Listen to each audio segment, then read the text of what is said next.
Assalomu alaykum. Siz bilan yana ertak o'qishda davom etamiz. Bugungi ertagimizning nomi Irkit o'rdakcha. Rus tilida Gadkiy utyonik deb nomlanar ekan. Bu ertakni siz multfilmlarda ham ko'rgansiz. Bugun mana bu kitobda siz bilan yana birgalikda shu ertak bilan tanishamiz, eshitamiz va tahlil qilamiz. Demak, ertakimizni boshlaymiz. Eski qo'rg'oncha oldida katta qari qiz o'simligi o'sar. Mana ko'ryapsiz-a? Uning ulkan barglari o'sha yerga tuxum qo'ygan o'rdak uchun chakalakzordek tuyular ekan. U tuxum ochib chiqqan 6 ta o'rdakchalar bilan g'aq, g'aq, g'aq deya salomlashibdi va oxirgi 7-tuxum ham ochib chiqishini kuta boshlabdi. Bu tuxum boshqalaridan kattaroq bo'lib, undan haqiqiy pahlavon ochib chiqishiga ona o'rdakning ishonchi komil ekan. Ularning yaqinidan lapanglab o'tayotgan qari g'oz katta tuxumni ko'rib shunday debdi: "G'a, g'a, g'a, bu o'rdak tuxumi emas, kattaligidan kurka yoki tuyaqush tuxumiga o'xshaydi. Yaxshisi uni tashlab yubor." So'ngra qari g'oz qo'rg'oncha tomon yurib ketibdi. Keling, shu satrlarini biz rus tilida ham o'qib ko'raylik. Demak, mana bu qari g'ozning gaplarini o'qiymiz. Увидев такое большое яйцо, она насмешливо сказала: «Га-га-га, это не утиное яйцо, оно большое, похоже на индюшачье или страусиное, такое огромное.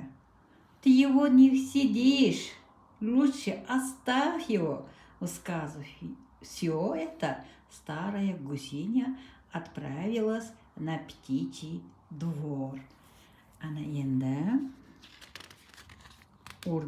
ona o'rdakning qarori va keyingi voqealar bilan tanishamiz. Yo'q, 40ga chidadimmi? 41ga ham chidayman, deya o'yladi ona o'rdak. Shu payt tuxum yorilib, undan uzoq kutilgan polapon chiyillab chiqib kelibdi. U beso'naqay, kulrang va ko'rimsizgina ekan. Qanday Irkit bo'lmasa, deb yuborishdi o'rdakchalar bir ovozdan.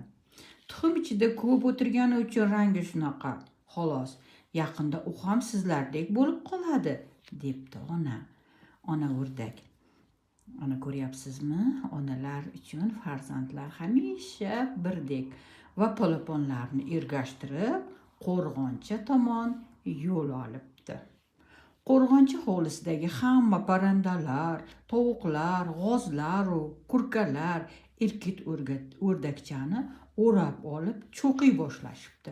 Uni hatto don sepib yurgan qizcha ham oyog'i bilan turtib yuboribdi. Qarang, qanday xunuk munosabat. Keling, shu joylarini biz rus tilida ham o'qib ko'ramiz. Все обитатели птичьего двора, куры, гуси, индюки, столпились вокруг гадкого утенка и принялась его щипать и клевать, а девушка, кормившая птиц, недовольно оттолкнула его nogой. Juda yomon munosabat. Davom etamiz. Keling, keyin nima voqealar bo'ldi? Mana rasmda ko'ryapsiz. Ertasi kuni uy mushugi o'rdakcha bilan tanishishga qaror qilibdi. Mushuk uning atrofini aylanib chiqqach, kerishibdi-da: "Miyav, bunaqangi beo'xshov umrimda ko'rmagandim. Bu bilan gaplashishdan ham jirkanaman", debdi. Bu gap bechora o'rdakchaning jonidan o'tibdi va u hovli panjarasidan oshib orqa oldiga qaramay dala tomonga qarab chopib ketibdi. Ana shu holatlarni keling rus tilida ham o'qiymiz. На следующий день с утенком решил познакомиться дворовый кот. Он подошел к Красиус, выгнул другой спину и промурликал: мяу. В жизни не видел такого урода. С таким и говорит-то противно. Это было уж слишком. Бедный утенок побежал через весь двор, вскочил за изгородь и пустился на утек. Ana endi yana ertagimizni o'zbek tilida davom etkazamiz. Boyaqish yovvoyi o'rdaklar yashaydigan Qamishli ko'lga yetgunicha chopib ketaveribdi. O'rdakcha ko'l bo'yida bu yerdagi o'rdaklarning qamishlar ustidan o'tib, u qirg'oqdan bu qirg'oqqa uchishlarini kuzatib o'tiribdi. Shu payt birdan qo'rqinchli ovoz eshitilibdi. Paq, paq! Ehtiyot bo'ling, ovchilar! Bezovta ovozda baqirishibdi o'rdaklar. Otishma davom etibdi va zumda butun qamishzorni tutun qoplabdi.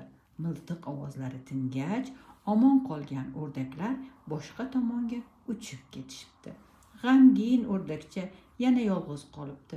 O'zi har qancha xohlamasin, qanotlarida gala bilan uchish uchun yetarli quvvat yo'q ekan. Chunki u hali yosh edi. Davom etamiz.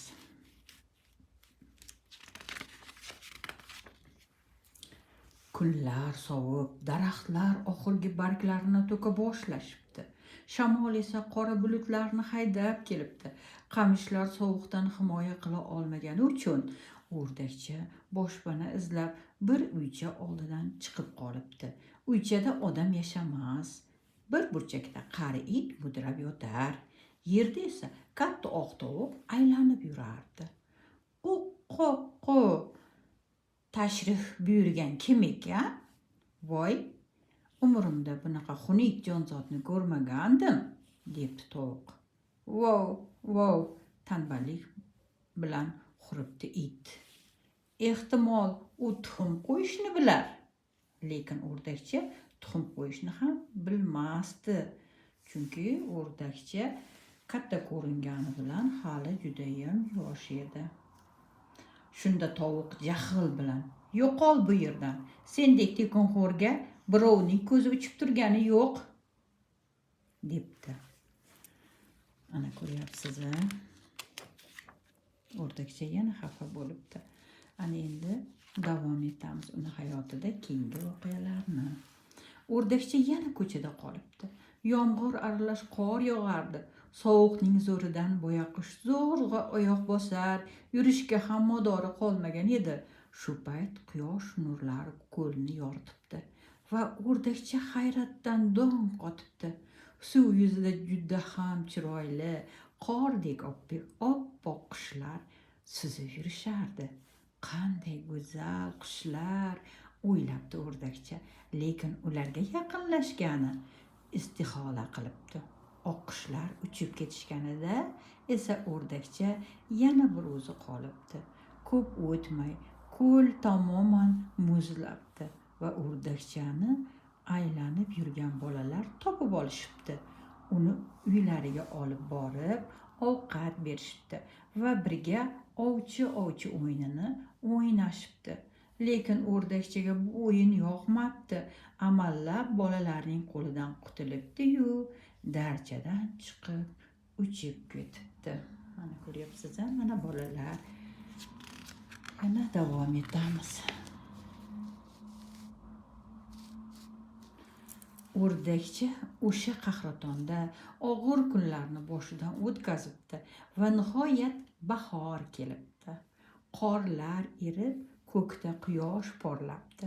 Moviy ko'lda esa yana o'sha oppoq qushlar suza boshlashibdi. O'rdakcha ularni ko'rib boshini egibdi, demak suvda va oynadek tiniq suvda o'z aksini ko'ribdi. Suv yuzasida esa erkit o'rdakcha emas, go'zal oqqush. Ehtimol dunyodagi eng chiroyli oqqush akslanar ekan. Ana irkit o'rdakcha emas, demak u oqqush polaponi bo'lgan ekan.